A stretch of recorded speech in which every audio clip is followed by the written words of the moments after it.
नमस्ते, मैं रेखा लखा अमरनाथ शिक्षण संस्थान में कार्यरत हूँ।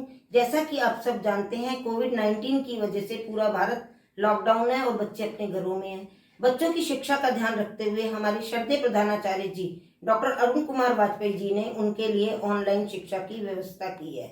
मैं उनको इस कार्य के लिए अपनी और अपने प्यारे बच्चों की तरफ से धन्यवाद देती हूँ। और बच्चों, आप सब कैसे हो? आशा करती हूँ आप सब अच्छे होंगे और अपने घरों में सुरक्षित होंगे। जैसा कि आप सब जानते हैं, मैं आपको हिंदी पढ़ाती हूँ और आज की हमारी कक्षा का विषय है संज्ञा।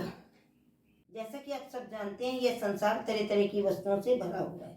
प्रत्येक वस्तु, स्थान, चीज और प्राणी का कोई नाम होता है। इन्हीं नामों को हम संज्ञा कहते हैं, जैसे गेंद, बोर्ड, पुस्तक,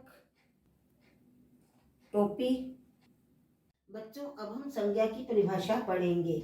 किसी व्यक्ति, वस्तु, स्थान, प्राणी और भाव के नाम को संज्ञा कहते हैं। जैसे व्यक्ति, राम, मोहन, सीता, राधा आदि।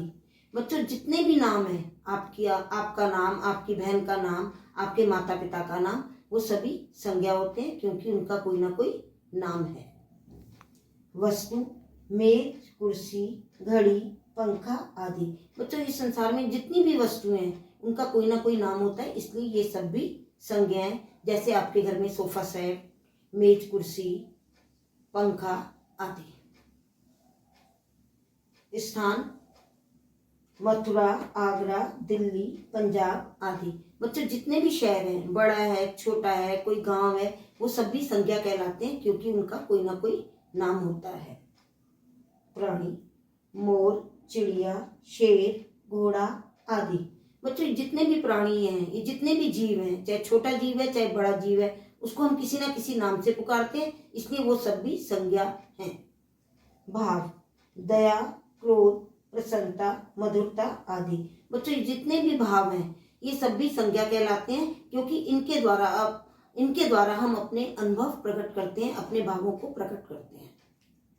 बच्चों, अब हम संज्ञा के भेद के बारे में पढ़ेंगे।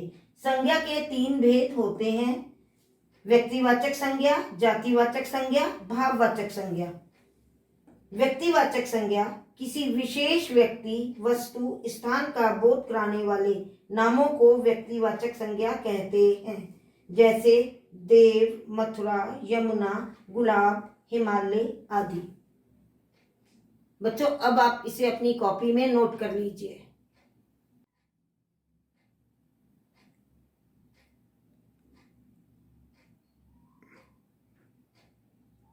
अब हम व्यक्तिवाचक संज्ञा के उदाहरण पढ़ेंगे। सचिन तेंदुलकर भारत के प्रसिद्ध खिलाड़ी हैं। यहाँ पर सचिन तेंदुलकर एक विशेष व्यक्ति का नाम है, और भारत भी एक देश है, उस जैसा कोई दूसरा देश नहीं है, इसलिए यह भी व्यक्तिवाचक संज्ञा का उदाहरण है। महाराणा प्रताप वीर योद्धा थे। महाराणा प्रताप व्यक्ति विशेष का नाम है, इसलिए यह भी व्यक्तिवाचक संज्ञा है। ताजमहल आगरा में है। ताजमहल जैसी इमारत पूरे विश्व में नहीं है, और आगरा भी एक शहर का नाम है, इसलिए दोनों ही व्यक्तिवाचक संज्ञा के उदाहरण हैं। गंगा यमुना हमारी पवित्र नदियां हैं। गंगा यमुना जैसी कोई दूसरी नदी नहीं है, इसलिए यह भी व्यक्तिवाचक संज्ञा के उदाहरण हैं। रामायण हमारी धार्मिक पुस्तक है। रामायण जैसी कोई दूसरी पुस्तक नहीं है, इसलिए यह भी हमारे व्यक्तिवाचक संज्ञा का उदाहरण है। बच्चों, आप सब इसे अपनी कॉपी में नोट कीजिए।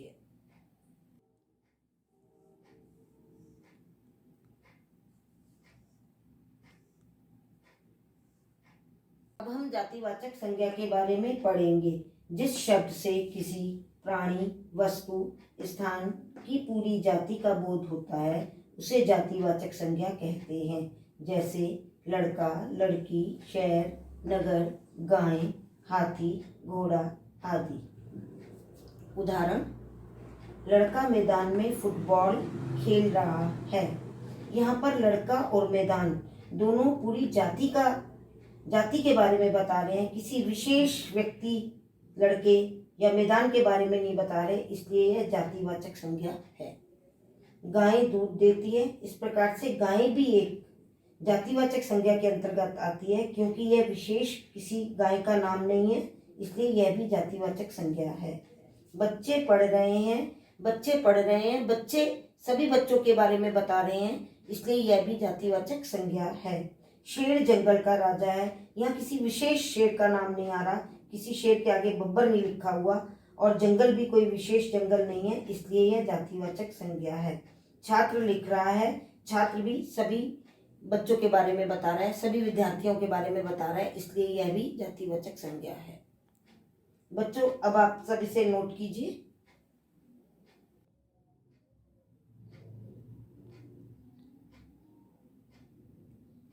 बच्चों हम जातिवाचक संज्ञा के अंतर्गत दो संज्ञाओं को और पढ़ते हैं, समूहवाचक संज्ञा, द्रव्यवाचक संज्ञा। समूहवाचक संज्ञा परिवार, सेना, गुच्छा, भीड़, संघ, सभा आदि समूह को प्रकट करने वाली संज्ञाएं हैं। उदाहरण, हमारा परिवार अच्छा है। इसमें परिवार एक व्यक्ति के बारे में नहीं बता रहा, वह पूरे घर के सदस्यों के बारे में बता रहा है, इसलिए यह समूहवाचक संज्ञा है। भारतीय सेना महान है, यहाँ सेना में भी एक सैनिक के बारे में बात नहीं की जा रही, यह पूरी सेना के बारे में बताया जा रहा है, इसलिए यह भी समूहवाचक संज्ञा है। भीड़ में मत जाइए, भीड़ में कोई अकेला नहीं है, भीड़ बहुत सारे लोगों से बनती है, इसलिए भीड़ को भी समूहवाचक संज्ञा के अंतर्गत जाना जाता है। बच्चों इसे नोट कर लीजिए।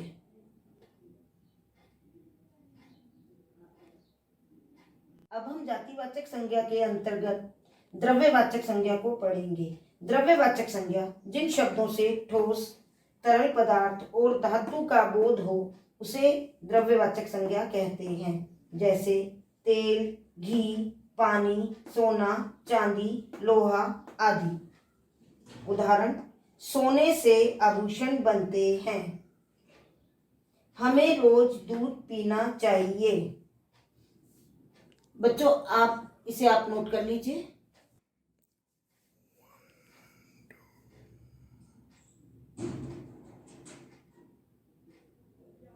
अब हम संज्ञा के अगले भेद भाववाचक संज्ञा के बारे में पढ़ेंगे।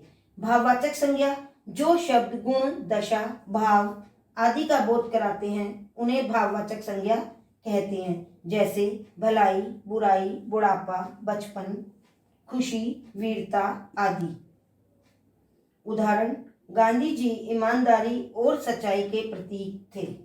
यहाँ पर गांधी जी ईमानदारी के बारे में बताया जा रहा है। ईमानदारी और सच्चाई ये दोनों गुण हैं, इसलिए ये भाववाचक संज्ञा है।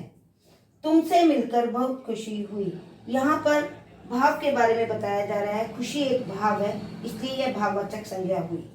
आम में बहुत मिठास होती है, यहाँ मिठास, आम की मिठास के बारे में बताया जा रहा है। मिठास भी एक भाव है जिसको हम अनुभव करते हैं, इसलिए यह भाववाचक संज्ञा है। बचपन में हम बहुत सीखते हैं, बचपन यहाँ पर अवस्था के बारे में बताया जा रहा है, ये भाववाचक संज्ञा है। किसी की बुराई मत कीजिए, यहाँ पर गुण और दोष के बारे में बताया जा रहा है, इसलिए यह भाववाचक संज्ञा है। बच्चों आप सब इसे नोट कीजिए।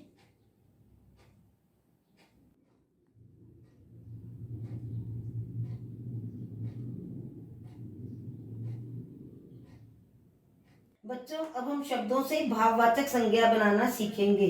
शब्द भाववाचक संज्ञा, लड़का लड़कपन, चतुर चतुराई, मोटा मोटापा, स्वतंत्र स्वतंत्रता, हरा हरियाली, मूर्ख मूर्खता, मीठा मिठास।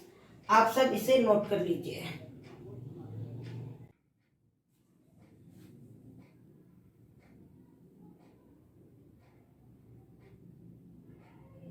बुरा बुराई, लंबा लंबाई, सुंदर सुंदरता, चढ़ना चढ़ाई, मित्र मित्रता, शत्रु शत्रुता, मनुष्य मनुष्यता, मधुर मधुरता।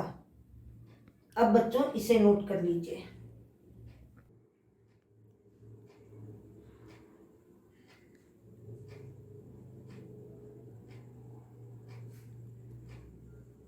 अब बच्चों आज की कक्षा के अंतिम भाग में आ गए हैं, जो है गृह कार्य। आप इसे अपनी कॉपी में नोट कर लीजिए। और बच्चों यह कार्य आपको अपनी हिंदी की कॉपी में सुंदर लेख में लिखना है।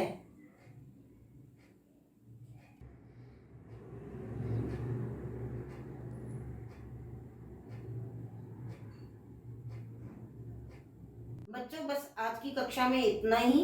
अब हम अगली कक्षा में मिलेंगे।